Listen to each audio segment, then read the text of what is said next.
ఈ వీడియో అయితే ప్రీవియస్ వీడియోకి కంటిన్యూషన్ అనమాట.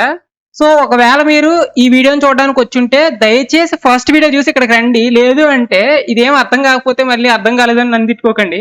సో సింపుల్ గా మాట్లాడతాను. ఇక్కడ ఏంటి అంటే మనకి ఇక్కడ మనం ఏపీఐ రాసాం కదా, ఇక్కడ 200 ఓకే అని ఇచ్చాం. కానీ యూఐకి ఎలా అర్థం అవుతుంది? మనకి ఏం సేవ్ చేసాము, లేదంటే వాడికి ఏదో ఒకటి ఇవ్వాలి కదా వెనక్కి. అంటే మనం ఒక రెస్పాన్స్ ఇవ్వాలి. యూఐ ఎప్పుడు ఏంటి అంటే ఒక రెస్పాన్స్ ఎక్స్పెక్ట్ చేస్తుంది. ఇది సేవ్ అయింది, ఓకే, ఏది సేవ్ అయింది అనేది ఎక్స్పెక్ట్ చేస్తుంది. అంతేగాని ఇలా మనం 200 ఓకే అని ఇస్తే యూఐకి సరిపోదన్నమాట. సో దాన్ని ఇప్పుడు ఏం చేద్దాం అంటే మనం సింప్లిఫై చేద్దాం అనమాట ఇప్పుడు. సో ఫస్ట్ ఏంటి, మనకి డేటా ఎక్కడి నుంచి వస్తుంది? రిపాజిటరీ నుంచి సర్వీస్ లేయర్కి వస్తుంది. అంటే ఇక్కడ సేవ్ అయిన తర్వాత మనం ఏం చేద్దాం అంటే ఐటమ్ ఆబ్జెక్ట్ తీసుకోవచ్చు బ్యాక్కి, ఏం సేవ్ చేసాం అనేది ఓకే. సో ఇక్కడ నేను రిజల్ట్ అని పెట్టుకుంటున్నాను. సో ఇప్పుడు ఏం చేస్తాను, నేను ఈ రిజల్ట్ ని రిటర్న్ చేస్తాను. Return result okay. ఈ రిటర్న్ రిజల్ట్ అంటే ఏంటి, ఇక్కడ వాయిడ్ వెళ్ళకూడదు అనమాట. మనం వాయిడ్ ఇవ్వడం వల్ల మనకి ఇక్కడ రెస్పాన్స్ లో ఏం వెళ్ళట్లేదు బ్యాక్కి. అదే వాయిడ్ కాకుండా ఐటమ్ ఇచ్చామనుకోండి, మనం ఏం సేవ్ చేసామో ఆ డేటా మొత్తం వెనక్కి వెళ్తుంది అనమాట. సో ఇక్కడ నేను ఏం చేస్తున్నానంటే ఐటమ్ మోడల్ పెడుతున్నాను. అంటే మనం ఏదైతే సేవ్ చేసామో ఆ డేటా మొత్తం వెనక్కి పంపిస్తున్నాం అనమాట యూఐకి చూపించడానికి. సో ఇక్కడ నుంచి నీకు ఐటమ్ సర్వీస్ నుంచి ఎక్కడికి వెళ్తుంది? బ్యాక్ కంట్రోలర్కి వస్తుంది కదా. కంట్రోలర్లో ఏమవుతుంది, ఇక్కడ కాల్ చేసాం కదా మెథడ్ని, అంటే మనకి ఇక్కడికి వస్తుంది అనమాట. So item okay. సో ఇప్పుడు నేను ఏం చేస్తున్నాను, రిటర్న్ ఐటమ్ అని పెడుతున్నాను అనమాట. ఓకే, మరి ఇక్కడ రిటర్న్ చేస్తున్నావు బాగానే ఉంది భయ్యా, ఇక్కడ వాయిడ్ పెడితే ఎలా వెళ్తుంది? వెళ్ళదు కదా, అందుకే ఇక్కడ ఎర్రర్ వస్తుంది చూడండి మనకి. సో ఇప్పుడు ఏం చేద్దాం అంటే ఇక్కడ కూడా ఐటమ్నే రిటర్న్ చేస్తున్నాను. ఓకే, సో ఇప్పుడు రీరన్ చేద్దాం మనం.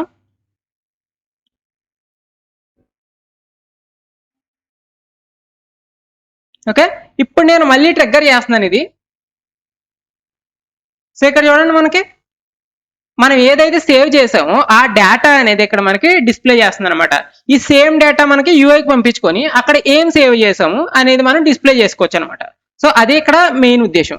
భయ్యా నాకు ఇంకా ఫ్లో క్లారిటీ రావట్లేదు భయ్యా, నువ్వు ఏం చెప్తున్నావు కొంచెం అర్థం కావట్లేదు, కొంచెం అర్థం ఏంటో చెప్పవా అంటే మీకు ఒక గొప్ప అవకాశం ఏంటో చెప్పిన, డెవలపర్కి ఉండే ఒక గొప్ప లక్షణం ఏంటంటే డీబగ్ చేసుకోవడం అనమాట. డీబగ్ చేసుకుంటే అర్థమైనంతగా ఇంకా మీరు ఏం చేసినా అర్థం కాదనమాట, అంత ఈజీ. సో ఏం చేస్తారంటే ఇది స్టాప్ చేసి నేను ఇక్కడ డీబగ్ పాయింట్ ఉంది కదా, సో దీన్ని రన్ చేస్తున్నాను. బగ్లా ఉంటుంది, మీరు దాని మీద క్లిక్ చేయండి. క్లిక్ చేస్తే మనకి అప్లికేషన్ అనేది డీబగ్ మోడ్లో రన్ అవుతుంది అనమాట. సో డీబగ్ మోడ్లో రన్ చేస్తే మనం లైన్ బై లైన్ ఏం వెళ్తుంది, ఎక్కడ వస్తుంది, ఏం వస్తుంది, ఇదంతా చెక్ చేసుకోవచ్చు అనమాట, చాలా ఈజీ. సో ఇక్కడ నేను ఏం చేస్తున్నానంటే ఈ మెథడ్కి డీబగ్ పాయింట్ అనేది పెట్టాను. ఓకే, సో నేను ఇక్కడ పోస్ట్ మ్యాన్ నుంచి హిట్ చేసినప్పుడు ఫస్ట్ ఇక్కడికి వస్తుంది. సో చెక్ చేద్దాం. సో చూడండి మనకి రిక్వెస్ట్ అయితే ఇక్కడికి వచ్చింది. సో ఇదేంటి, సర్వీస్ కాల్ అంటే కంట్రోలర్ నుంచి సర్వీస్ లోపలికి వెళ్తుంది కదా. సర్వీస్ లోపలికి వెళ్తాది అంటే స్టెప్ ఇంటూ అని ఉంటుంది మనకి. ఇక్కడ చూడండి స్టెప్ ఇంటూ అని ఉంది కదా, స్టెప్ ఇంటూ చేస్తే మనకి సర్వీస్ లోపలికి వెళ్తుంది అనమాట. సో ఇప్పుడు చూస్తే మనకి సర్వీస్ క్లాస్కి వచ్చింది. ఓకే, సో సర్వీస్ క్లాస్లో ఏమవుతుంది, ఇక్కడ స్టెప్ ఓవర్ చేయాలి అంటే మనం నెక్స్ట్ లైన్కి వెళ్ళాలి, ఇంకొక లేయర్కి కాదు, నెక్స్ట్ లైన్కి వెళ్ళాల్సినప్పుడు మనం స్టెప్ ఓవర్ చేస్తాము. నెక్స్ట్ లేయర్కి వెళ్ళాల్సినప్పుడు స్టెప్ ఇంటూ చేస్తాం అనమాట. స్టెప్ ఇంటూ అంటే లోపలికి వెళ్ళమని అర్థం. సో ఇక్కడ నేను స్టెప్ ఓవర్ చేస్తున్నాను. ఇక్కడ చూడండి మనకి ఒక ఎంటీ ఆబ్జెక్ట్ అయితే క్రియేట్ అయింది ఐటమ్ అనే దాంతో. సో దాంట్లో ఏమున్నాయి, ఐటమ్ నేమ్ ఉంది, ఐటమ్ కోడ్ ఉంది, ఐడి ఉంది, మనకు తెలిసిందే. ఓకే, సో ఇప్పుడు నేను ఏం చేస్తున్నాను, మళ్ళీ స్టెప్ ఓవర్ చేస్తున్నాను. ఇప్పుడు ఏమవుతుంది, ఐటమ్ నేమ్ మనం ఏదైతే పంపించామో అది ఇక్కడ సెట్ అవుతుంది. ఇక్కడ చూసుకోండి అప్డేట్ అయింది. నెక్స్ట్ మళ్ళీ స్టెప్ ఓవర్ చేశాను, ఐటమ్ కోడ్ ఏదైతే పంపించామో అది మళ్ళీ ఇక్కడ సెట్ అయింది ఐటమ్కి. సో ఇప్పుడు మోడల్ రెడీ అయిపోయింది. ఇక్కడ రిపాజిటరీకి వెళ్ళి సేవ్ చేసుకొస్తుంది అనమాట. సో ఇక్కడ నేను ఏం చేస్తున్నానంటే రిపాజిటరీ లోపలికి వెళ్ళట్లేదు, జస్ట్ అది సేవ్ చేసిన వచ్చిన డేటాను మాత్రం తీసుకుందాం అనుకుంటున్నాను. మీకు కావాలంటే స్టెప్ ఇంటూ చేసుకోవచ్చు, నో ప్రాబ్లం. ఇక్కడ స్టెప్ ఓవర్ చేసేస్తున్నాను. స్టెప్ ఓవర్ చేసి చూడండి మనకి రిజల్ట్ వస్తుంది. రిజల్ట్ ఏమొస్తుంది, మనం ఏం సేవ్ చేసామో అది వస్తుంది అనమాట. ఇక్కడ ఐడితో పాటు అంత డేటా వస్తుంది మనకి. సో ఇక్కడ రిటర్న్ చేస్తున్నాను. రిటర్న్ చేస్తే ఎక్కడికి వెళ్తుంది, మళ్ళీ ఐటమ్ సర్వీస్ నుంచి కంట్రోలర్కి వెళ్తుంది. సింపుల్, కంట్రోలర్కి వచ్చేసాం. కంట్రోలర్లో మళ్ళీ ఏంటి, సేమ్ ఐటమ్ ఏదైతే అక్కడ నుంచి రిటర్న్ చేసామో ఇక్కడ క్యాచ్ చేస్తున్నాం అంతే దాన్ని. సో ఆ ఐటమ్ని తీసుకున్నాం, ఇక్కడ నుంచి రిటర్న్ చేసాం అనుకోండి ఎక్కడికి వస్తుంది, మనకి యూఐకి వచ్చేస్తుంది అనమాట. సో మనం ఇక్కడ చూసుకుంటే సో ఇంటర్నల్గా క్లాసులకు వెళ్తుంది. మనం సో రెజ్యూమ్ కొట్టేద్దాం ఇక్కడ. సో ఇక్కడ కొట్టేస్తే ఇక్కడ చూడండి మనకి డేటా అయితే ఇలా వస్తుంది అనమాట, సింపుల్. సో ఇలా మీరు డీబగ్ చేసుకొని ఫంక్షనాలిటీని అర్థం చేసుకోండి, ఫ్లో అర్థం చేసుకోండి.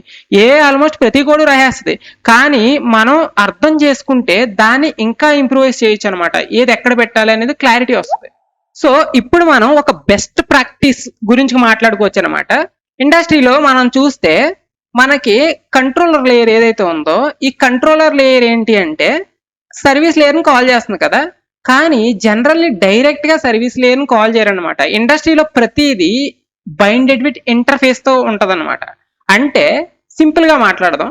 సో ఇక్కడ నేను కంట్రోలర్ నుంచి డైరెక్ట్ గా ఈ సర్వీస్ ని కాల్ చేయను, మధ్యలో ఒక ఇంటర్ఫేస్ రాసుకొని ఇంటర్ఫేస్ నుంచి దీన్ని ఓవర్ రైడ్ చేస్తాను అనమాట.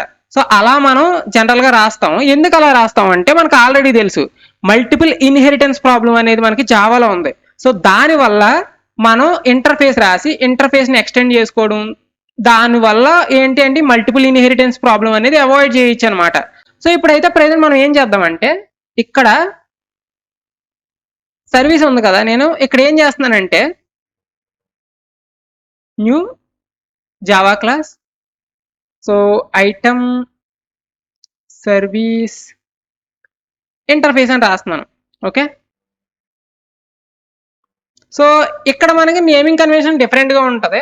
సో దాన్ని తర్వాత మాట్లాడుకోవచ్చు. ఇక్కడ ఇంటర్ఫేస్ సెలెక్ట్ చేసుకొని యాడ్ చేసుకోండి. సో ఇక్కడ ఏం చేస్తాం, ఇది ఇంటర్ఫేస్ కదా, సో ఏం చేయాలంటే ఐటమ్ సర్వీస్ అనేది ఏదైతే ఉందో ఇది ఏం చేయాలి, ఇంప్లిమెంట్స్ ఐటమ్ సర్వీస్ ఇంటర్ఫేస్ అనమాట. సో ఐటమ్ సర్వీస్ అయితే ఇంప్లిమెంట్ చేయాలి. సో ఇప్పుడు మనం కంట్రోలర్లో ఏం చేస్తున్నాం, యాక్చువల్లీ ఇక్కడ మనం ఐటమ్ సర్వీస్ ని కాల్ చేస్తున్నాం కదా, ఇక్కడ ఐటమ్ సర్వీస్ ని కాదు కాల్ చేయాల్సింది, ఇంటర్ఫేస్ ని కాల్ చేయాలన్నమాట. అంటే ఐటమ్